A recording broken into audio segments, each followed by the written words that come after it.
موجود ہوں گے۔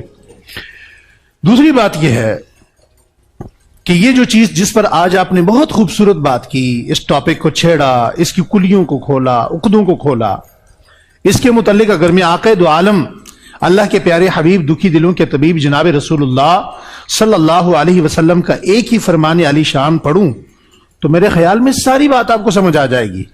آقا دو عالم صلی اللہ علیہ وسلم نے فرمایا اذا لم تستحی فاصنع ما شئت، جب تم حیا نہ کرو جو چاہے کرو، تمہاری اہمیت ختم، تمہارا مقام ختم، تمہارا رتبہ ختم۔ اذا لم تستحی فاصنع ما شئت، جب تم حیا نہ کرو، تم میں حیا نہ رہے، پھر تم کسی کام کے نہیں ہو۔ تو یہ پوری دنیا کو بے حیا بنانے کا بنیادی مطلب یہ ہے کہ اس قوم کی اللہ کے ہاں اور اس کے رسول صلی اللہ علیہ وسلم کے ہاں کسی قسم کی کوئی اہمیت نہیں رہے گی۔ اب آ جائیے دوسری طرف، ابو داؤد کی روایت ہے، اللہ کے نبی صلی اللہ علیہ وسلم سے سوال ہوا یا رسول اللہ جب بے حیائی آئے گی تو کیا ہوگا؟ فرمایا سب سے پہلے جو جذبہ نکلے گا، میں مفتی حنیف قریشی صاحب کی توجہ چاہوں گا،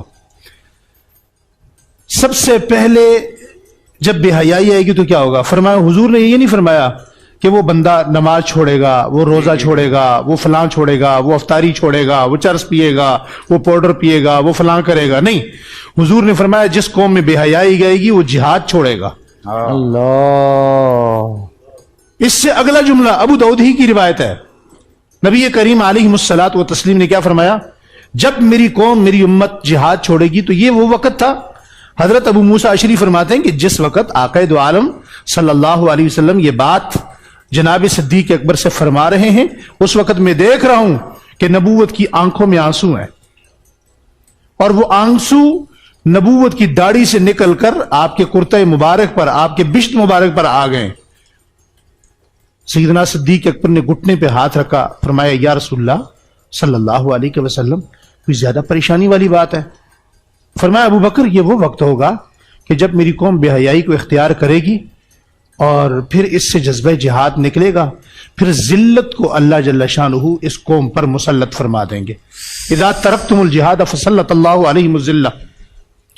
مجھے آپ ایمانداری سے بتائیے، یہ علماء کا پینل یہاں بیٹھا ہے، اگر میں غلط کہوں تو یہ مجھے ٹوک بھی سکتے ہیں اور یہ پھر تصدیق بھی کر سکتے ہیں، بتا سکتے ہیں کہ میں بات غلط کر رہا ہوں یا ٹھیک کر رہا ہوں۔ آج پوری دنیا کے اندر میں ان لوگوں کی بات نہیں کر رہا جنہوں نے جہاد کے نام پر پیٹ پالے، جنہوں نے جہاد کے نام پہ دہشت گردی کی، جنہوں نے جہاد کے نام پہ لوگوں کو قتل کیا، انتقام لیا۔ میں یہ بات کہہ رہا ہوں کہ کیا جہاد کو میرے ملک میں یا پوری دنیا میں جرم نہیں بنا دیا گیا؟ بالکل، بہت اچھی بات۔ اگر جہاد جرم ہے تو سمجھیے کہ دشمن اپنے کام میں بڑی تیزی کے ساتھ کامیاب ہو رہا ہے۔ کامیاب کیوں؟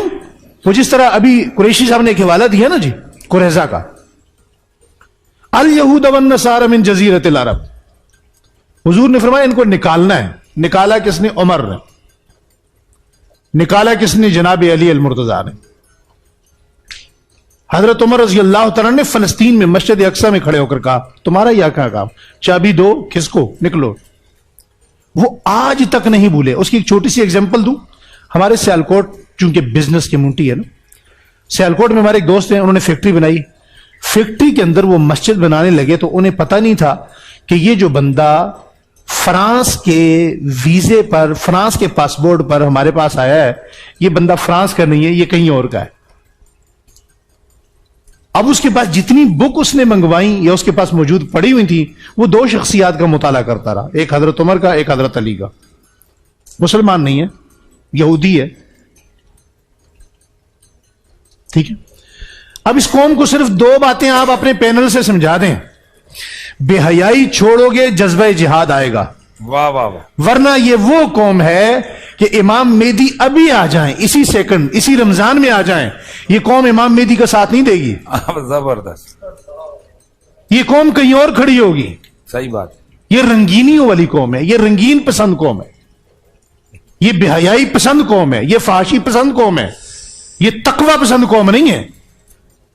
اور تقوی پسند وہ لوگ ہوں گے، ان کی نشانی یہ ہوگی کہ وہ ہمیشہ حق کے ساتھ جڑے رہیں گے۔ آج سارے علماء، چلو ہم لوگوں کو کہتے ہیں نا مولوی لڑاتے ہیں، ہم کھڑے ہو جاتے ہیں ایک جگہ پہ، ہمارا اتفاق ہو جاتا ہے، کتنے لوگ ہمارے ساتھ دیں گے؟ حق بات کہنے کے لیے کتنے لوگ آ جائیں گے؟ اس قوم کو صرف دو باتیں سمجھا دیں، سم اپ کرتے ہوئے دو باتیں سمجھا دیں اس قوم کو کہ بے حیا قوم کو اتفاق ہے جی بے حیا قوم کو اللہ تعالیٰ نے یہ فیصلہ کر لیا ہے، بے حیا قوم کو یا فرد کو اللہ اس دین کے لیے قبول نہیں فرمائیں گے، اس دین کے لیے بے حیا بندے کو قبول نہیں کیا جائے گا۔ یہ سارا وہ پروگرام ہے، اور جس قوم میں حیا ہوتی ہے اس میں جذبہ جہاد ہوتا ہے۔ واہ بدر میں کیا تھا؟ واہ احد میں کیا تھا؟ خندق میں کیا تھا؟ تبوک میں کیا تھا؟ اس قوم کو دو چیزیں سکھا دیں، اگر جذبہ جہاد کو لانا ہے اس کے لیے حیا اختیار کرنی پڑے گی۔ اذا لم تستحی فاصنع ما شئت۔ بس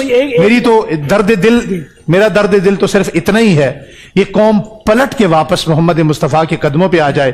حضرات خلفائے راشدین، صحابہ اکرام، اہل بیت اعظام، ابو بکر، عمر، عثمان، علی، حسن، حسین، عشرہ مبشرہ، بدری صحابہ، انصار صحابہ، مہاجرین صحابہ حضور کی آل کے نقش قدم پر آ جائے۔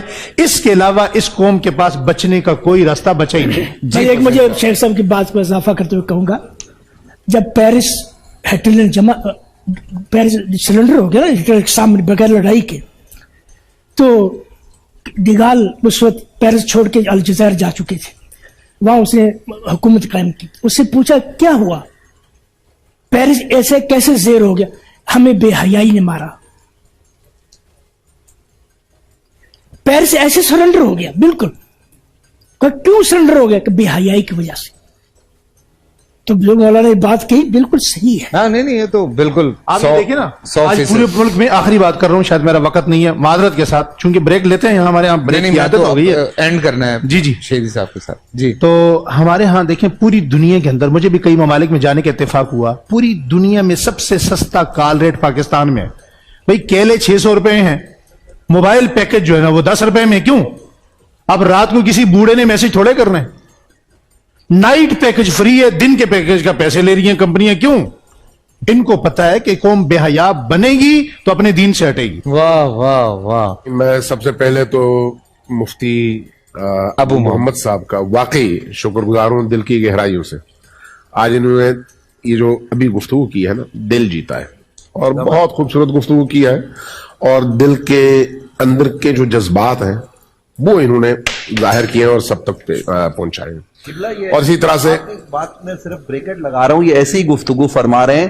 اصل میں کیا ہوتا ہے کہ ہم جب ان کو دور سے دیکھا تو ہم سمجھتے تھے یہ پتہ نہیں ہے کوئی خلائی مخلوق ہے، اور یہ ہمیں خلائی مخلوق سمجھتے تھے۔ جب ہم نے ایک دوسرے کو پہچانا تو کل پرسوں میں ایک ساتھی کو کہہ رہا تھا کہ یہ ایسی گفتگو کی ہے، ہم چپ کریں یہ بولتے رہے ہم سنتے رہے۔ ماشاءاللہ ماشاءاللہ۔